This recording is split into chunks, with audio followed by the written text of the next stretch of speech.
Welcome to the Literacy Geek Show. We are your hosts, Jonathan Lemaster. And Lee Ramsey. The goal of our Literacy Geek Show is to inspire educators and spark great conversations that help students meet and exceed reading and writing standards. Join us as we geek out about our journey to revolutionize literacy instruction. Today we are geeking out about text selection, written or spoken, and how the text we choose to teach can make all the difference when explicitly teaching deep reading comprehension, standards, and skills. Why is text selection so important that we have dedicated a whole show around it? What is this? Is kind of seems like something simple, but no, there's so much more to it, isn't there?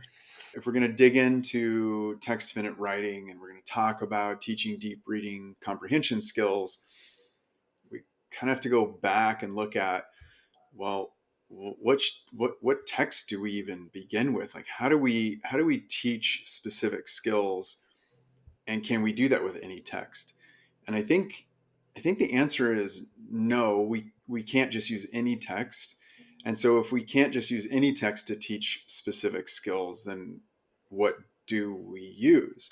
And that kind of got this conversation going, and you and I decided, okay, well, I think we're going to have a show on text selection, which is kind of a passion of ours, right? I mean, I think it's important. If you're teaching reading, you probably should be really good at choosing the texts that lend themselves well to teaching reading skills, right?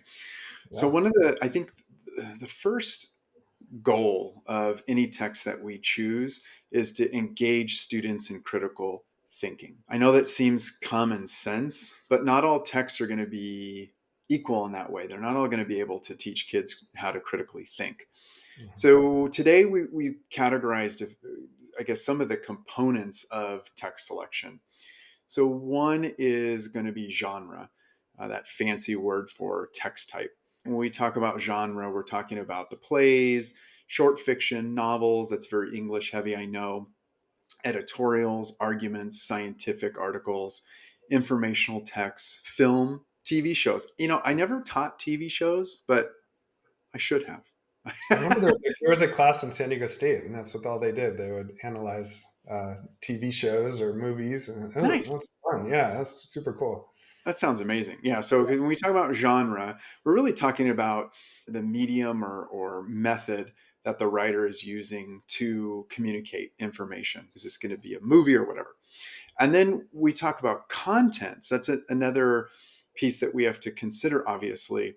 And I think sometimes we stop there. We go with genre and then content. We pick the genre that's right for our subject or our content, and then we pick the content, and that's it. And we stop. And the problem with just picking content and genre is that the writing might not lend itself well to specific skills that you want to teach. For example, if you're trying to teach how authors build relationships among ideas, and the author doesn't do any of that in the text, that's a problem. If Mhm. you want to teach, maybe you want to bring in an article about baseball. I love baseball. Mhm. Padres are coming up, Lee. We're I starting the know. Padres season in a couple of Sports days. season. I'm Yeah, it's good. super excited about that. But if I brought in an article that just kind of went through the ideas of the Padres and what the season looks like, and Mhm. just kind of like fact after fact after fact, without any real intention of how those facts are put together or any kind of complication or complexity, then I'm going to struggle to be able to teach my students to see something in the text that I want them to see. And So, when you're picking the content, it seemed to me that the important factor was high engagement. So you're trying to pick something that they might have interest in. Is that kind of how you pick the content, or and then I guess based on the subject you're teaching in your classroom? yeah, I mean, it needs to be highly engaging, and in the education space, we talk about relevant. The text needs to be relevant, but that doesn't always necessarily mean that it needs to be directly related to their lives, although that does help. It needs to be relevant, maybe for their future. Mm-hmm. It can be relevant to something that's going on in the world that they need to know about. Yeah. Relevant doesn't always have to be about that particular kid and that Yeah. particular kid's experience in life, but just something that's connected to them somehow. Mhm. And then it's got to be high interest. There's a lot of cool stuff for kids right now. I think we talked about it in one of our previous shows, but with e-bikes and how cool that is, but also like how dangerous they are, and the controversy around e-bikes, which kind of brings us to the other two criteria elements: point of view and the rhetorical technique. So, genre and content. So, we're thinking about when we pick texts, we got to think about the genre, we got to think about the content, but then we have to think about, does this particular writer have a point of view? And the reason why you want to look at point of view is because it's really important to start thinking about, is this person positioning him or herself in a way that we could analyze that, break their argument down? If the information can be analyzed in a certain way, contextualized, and then also the rhetorical technique. So then, if I have a point of view, I want you to see my point of view, and I'm going to start using some strategies. And then those strategies, of course, can be analyzed, they can be broken down. And as kids look at how writers construct meaning, then they become better readers, but also better writers. Think Mhm. about that, right? If Mhm. you're constantly looking at how writers construct meaning, you're probably going to be able to transfer that over to your own writing and say, "Oh, I remember when this writer did that." But if you're Mhm. not looking at that and you're constantly looking at content, you Mhm. never really learn how to build ideas. Does that make sense?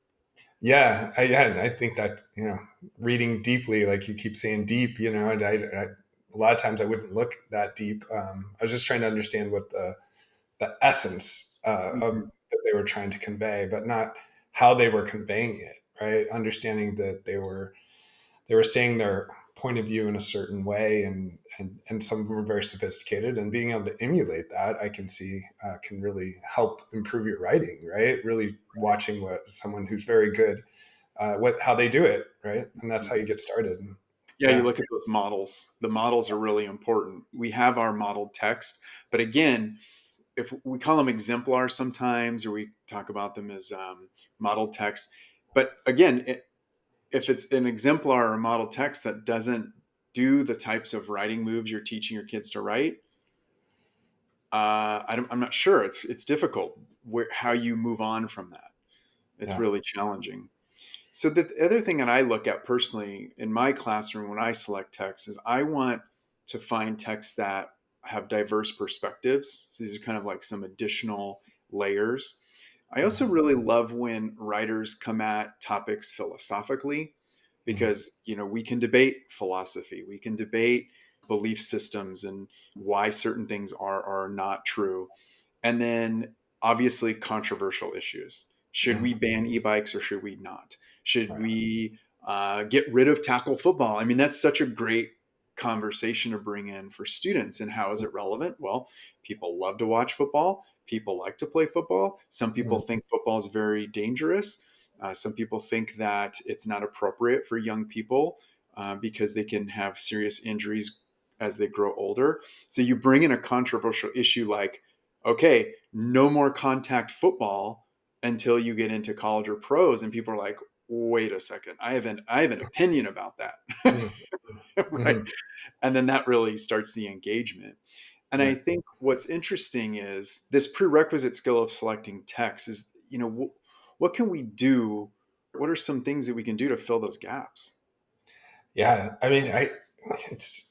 I think this has been a question of ours, and for since we started Literacy TA 14 years ago, and we started by going out and training teachers on how to practice these deep reading comprehension skills. And I Mm, remember sometimes you would be like, "Oh yeah, just bring in a few articles, and then I'll use those." And then you'd get there and you'd read the article, and you're like, "Oh, oh, these don't they don't provide."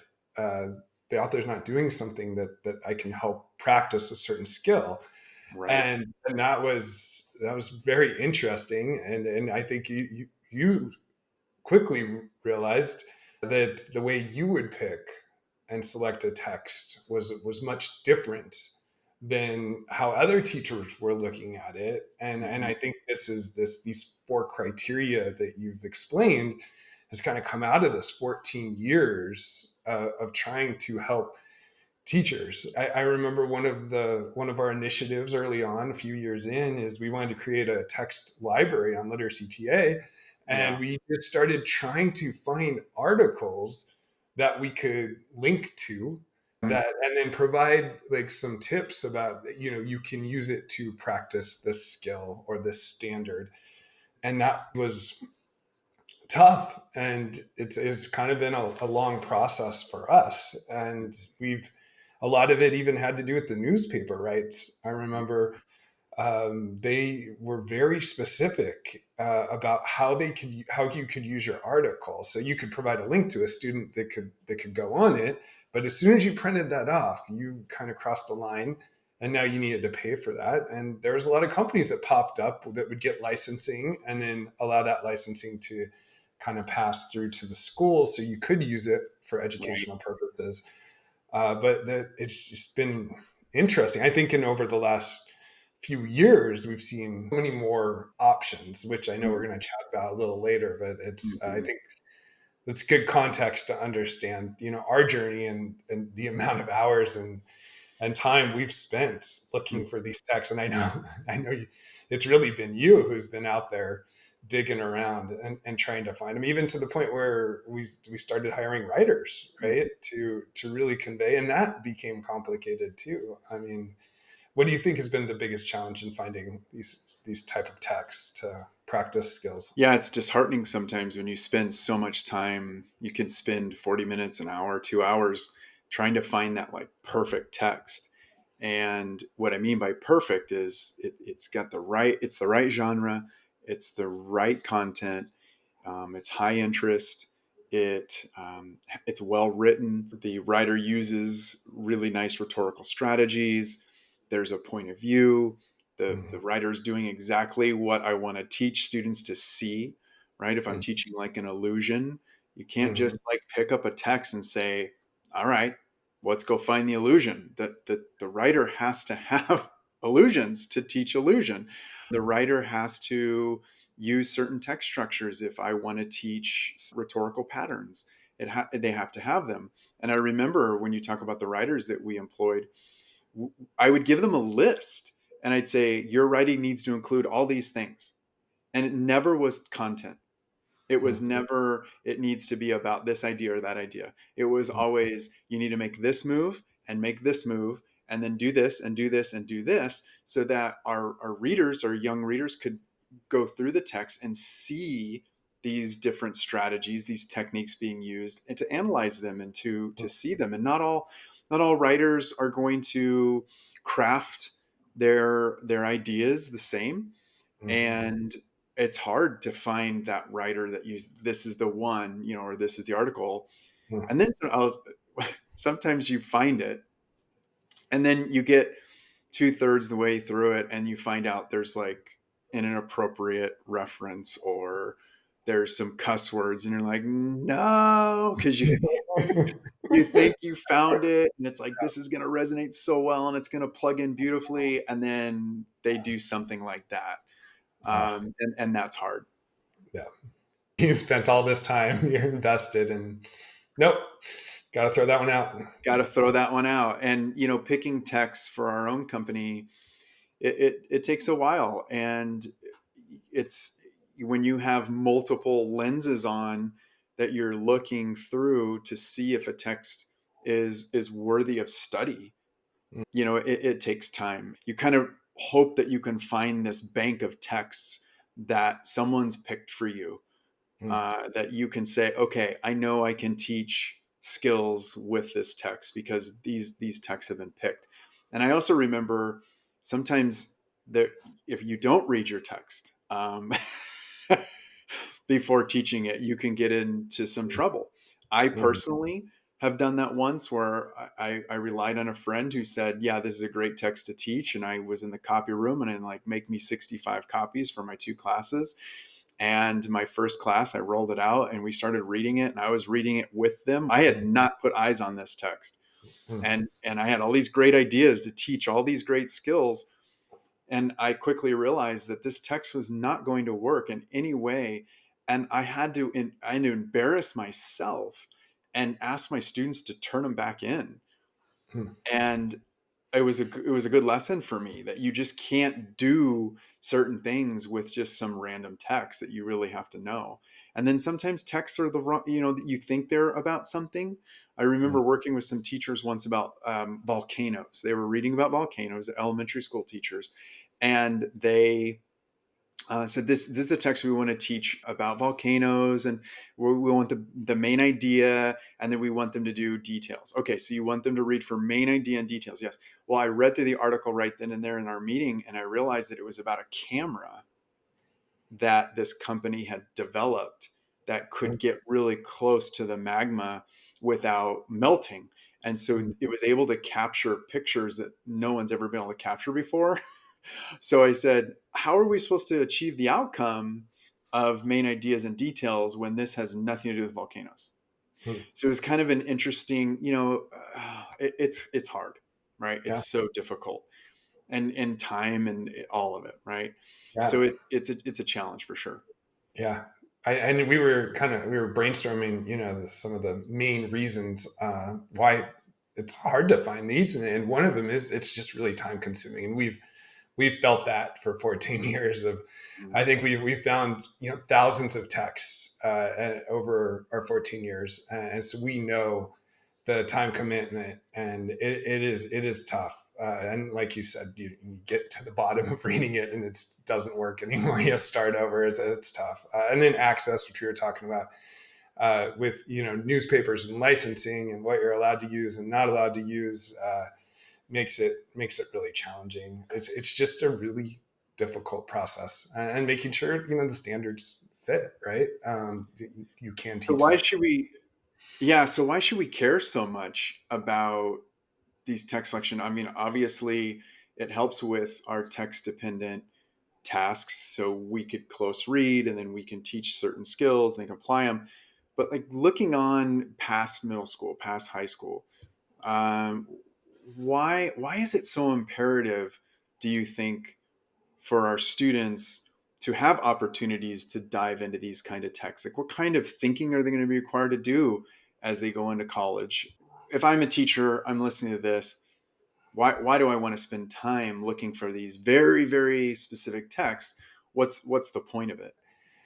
I think the hardest part is being able to practice the deep reading comprehension skills, and Mm-hmm. the standards, the CCR standards that are required. And I think that's where the challenge it starts. So Mm-hmm. if we have to practice this, then I need Mm-hmm. to go find a text to be able to practice it with, right? And that, I think that's been our challenge. There's a lot of different standards that the textbooks that you have don't lend itself to practice these Mm-hmm. skills, right? I mean, to me, that seems like the number one challenge. What do you Yeah. think? Yeah, no, it's a good point. We're told, okay, you have this new textbook. It's a textbook adoption. You have to use it with fidelity, and then it doesn't always have what you need to teach the college career readiness standards, and that's hard. Even Mm, though they said it was, and all these things, but it's mm, about like kind of content and not always about skills. And mm, then I think about what kids are expected to do when they go into college. For mm, me, analysis is what you do. My students are going to need to know how to ask certain questions of text mm, as they go into college. And if I can't give them that text where those questions mean something, mm, it's hard. And so as the texts become more complex, then we also need to teach kids how to break into those mm, complex texts, because that's mm. what's going to happen in college. They're going to be given these articles and they're going to have to be able to do it. And I think that's what the college career readiness is all about. Yeah. And I think increasing the amount of practice, from my math background, Mhm. I would do problem after problem after problem. And that's really what would cement it in sports. You practice that same skill over and over again. I mean, it's the same. You're dribbling. You're going to dribble for 30 minutes, or you're going to shoot free throws for 20 minutes a day, and you're going to do that same thing over and over again. That's how you get better at that skill, even though it may feel boring, right? But it's so important to keep doing it. Yeah, when I ran track, they put me in high hurdles, and it was everyone thinks I ran high hurdles because I'm tall, and I think it was just because I was willing to jump over an object while sprinting, and a lot of people don't want to do that. And I was so excited being a hurdler. And I thought, oh, this is going to be so cool. I'm going to be a hurdler. And I'm excited about practice. I'm thinking I'm going to jump in. And to your point, we had to stick our lead leg out. We're sitting on the ground, stick our lead leg out. And then our trail leg is kind of like cocked behind us in the same shape that you would take while flying over the hurdle. Mm, And we would have to twist our upper body and do toe touches to our lead leg. And we would do that probably half the practice, it seemed like. I'm like, when are we going to get to run? When are we going to be able to run these hurdles? And it's like, you've got to get this basic stuff down before you can do some of the harder work. And that's just what you're talking about, those reps, yeah, that repetition, yeah. that we see so often in mathematics too. How do we increase the reps? And I think that's been our thought here, Literacy Geeks. How do we keep making it easier to increase the reps and increase the practice? And so that started our journey down. How do we find high interest texts? What a It's great question. How do we find high interest text? And I know it seems like we've painted this daunting picture. This is really really hard work, guys, and it is. It truly is. But here's a few things that everyone can keep in mind.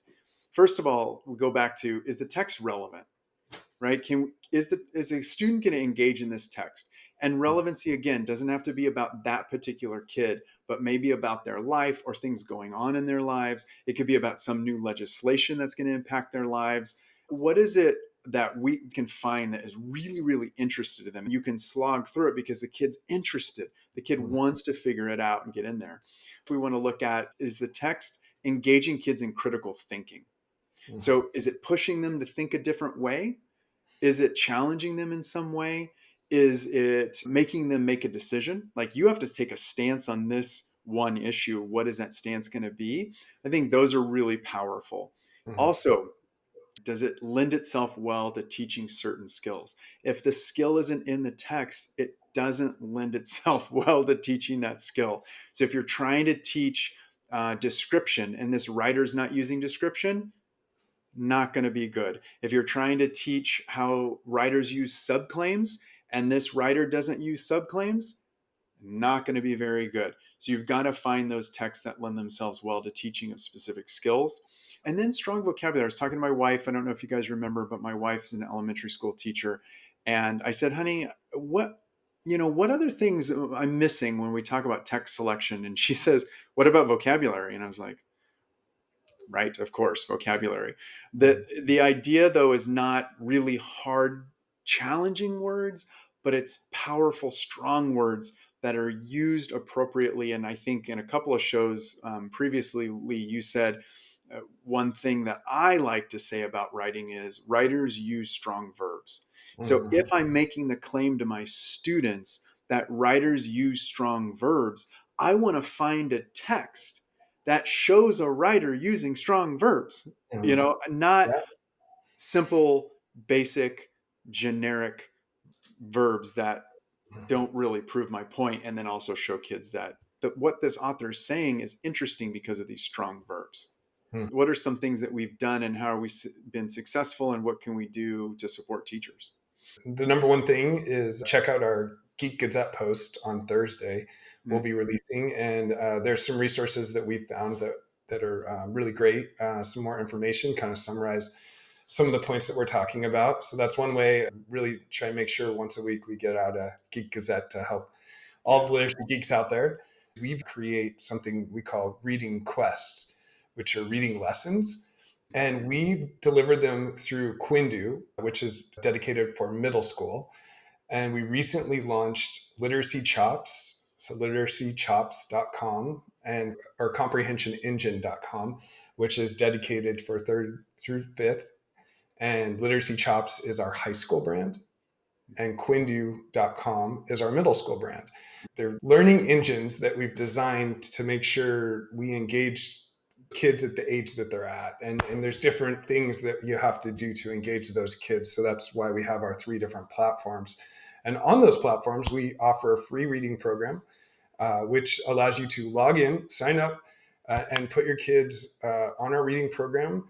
And you can deliver 3 of these high quality texts with questions 3 times a week. It's the easiest way to get more practice into your classroom. And you can sign up tomorrow and have your kids reading more. Yeah, we don't have multiple choice. So when students are reading with us, they are engaged in that close reading. And then they're finding that text evidence that then transfers to text dependent writing. And so as the kids answer questions, they're going through that process of the kinds of questions they need to be asking as readers, finding that text evidence, identifying the text evidence that they can later on in a writing assignment use. So it's a transferable skill where multiple choice answering these questions isn't a transferable skill into other reading environments. It's a transferable skill into other tests, but it's not Yeah. a transferable skill to other reading environments and other content areas. So I'm really proud of us for that too. And then we have the teacher driven lessons, which uses high interest text, but then a full teacher lesson where the teacher facilitates that close reading, the deep reading comprehension strategies, all of the vocabulary, the pre reading, the during reading, and then the after reading activities to support teachers now in the facilitation of close reading lessons. And we think that that's extremely important for our teachers to have that. So they have the access to the high interest, engaging texts that are designed to teach specific skills. And they can do the kids can read with those on their own. And then you have the teacher driven ones, which is absolutely amazing. We're super excited.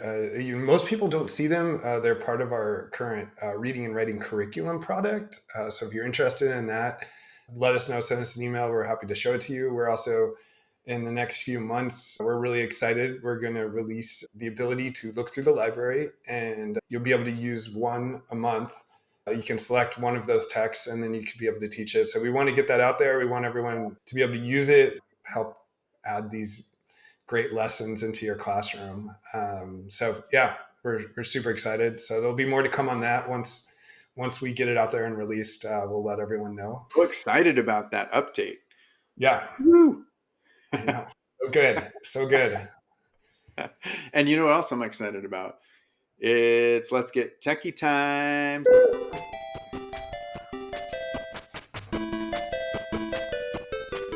All right. I had to get my arms in there because last time you like really got your arms in there, and I was like, I need more arms in my. Oh yeah, I know. You need some shoulder, a little I shoulder, need. little I don't know. arm. You've got the best shimmy. I'm not sure if I can get there. You can do it. For our techie segment, we want to talk about text dependent tasks and then the importance of text selection. What sorts of things can we do in the text space? What are we doing? And then I'm going to be able to share a couple of my favorite websites with our listeners so they can get started right away to find some great resources. Yeah. We were brainstorming some ideas. Actually, the one idea that comes to mind that we didn't even think about was actually what you just talked about was removal of multiple choice. And, Mm, and I believe that all is enabled through technology.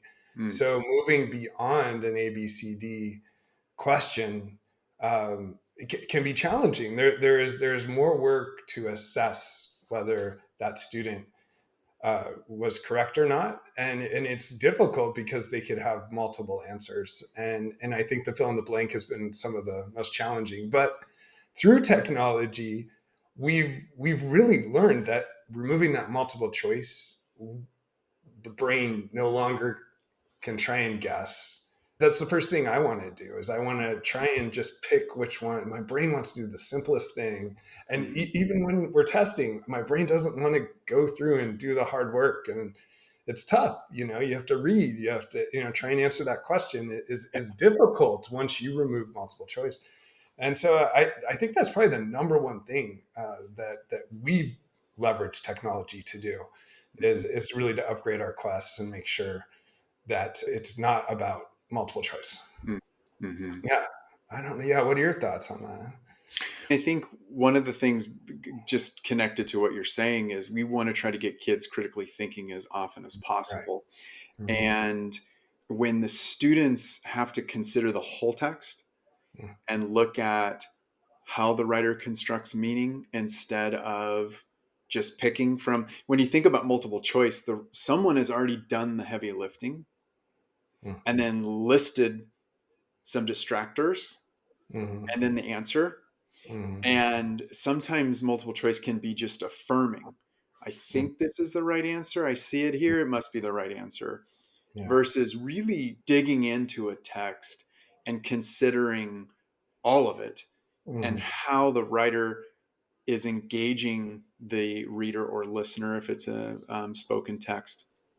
I think is really the root of critical thinking, and we want to make sure our kids are critically thinking as often as possible, which is also why kind of in the techie world we allow for a second chance in our online platforms.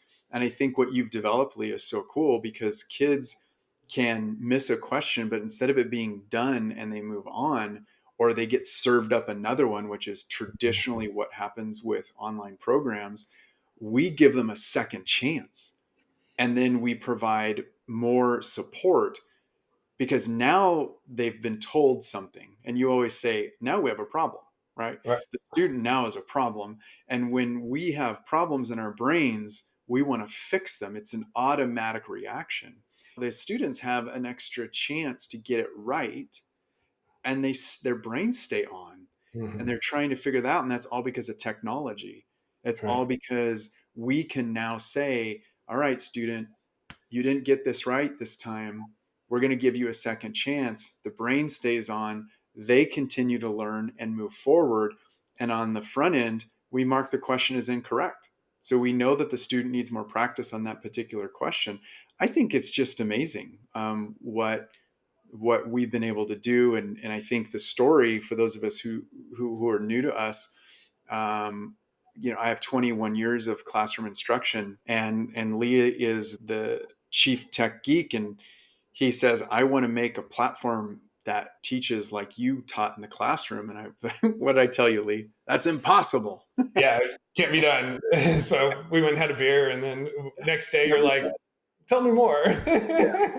Yeah. And you're like, yeah, I think we could do that. Or yeah. And I'm like, but it's got to do this. And yeah, I think, yeah. And then Yeah. he would say, I'm going to pull things out of your brain. So keep talking. Kind of like how the show sometimes runs is I talk and talk and then things come out and he sees things and I see things. But it's Yeah. this, this idea that can we make online practice similar to Mm. classroom practice where the teacher is facilitating the reading to enhance instruction for the teacher and for the students, giving them more reps.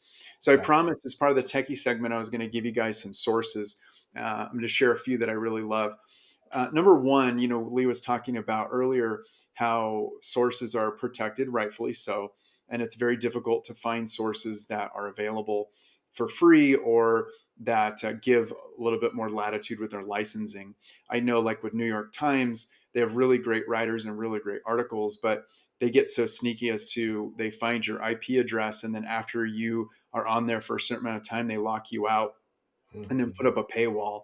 Or if you read one article, they say that's all you get for a month or whatever. And it doesn't feel good. You just want to see great writing and you want to give your kids access to great writing, and they don't let you, right? So it's kind of hard.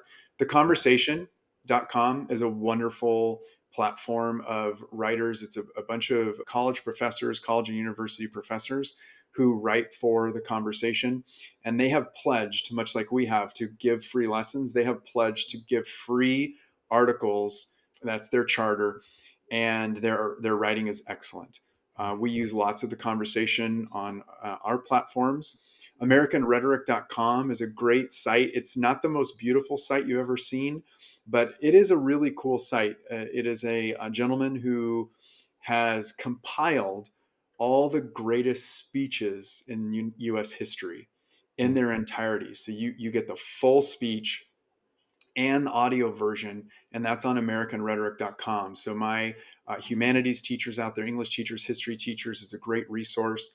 Ohio State University did something a couple years ago. They created the penguins and polar bears. It's for elementary school students, but it is a wonderful resource to get great writing, scientific writing that you can just go and grab, and those articles are there for you. I believe there's about 24 articles. So that's a great place to go to teach science through reading. Teach Mm-hmm. science through reading. Those are some of my favorites that have worked really well for me as an educator. And we'll make sure that we link those to our Geek Gazette so that you guys have access to them. And I know it's not easy to write things down, especially if you're listening on the go. But later this week in the Geek Gazette, we'll go ahead and post some things about our criteria when selecting texts, and then also links off to some of the resources that we just talked about. So next week, we are going to explore practical ways teachers can increase text-dependent writing practice. We talked about reps. Well, we're going to talk about how you can get more reps when writing about sources to help students better prepare for these challenging writing tasks, because guys, they're not going away. They're just going to become more and more, and we want to make sure we prepare our students for those. So this is the Literacy Geek Show. Visit our website, our YouTube channel for more inspiration. Thanks for geeking out with us today, and we'll see you soon. You're the geekiest, bro. Yeah, you're the geekiest. I don't know. I mean, there's like a whole long list of geeks, and you're kind of like number one. No, I think you are 0.5 on the geeky chart.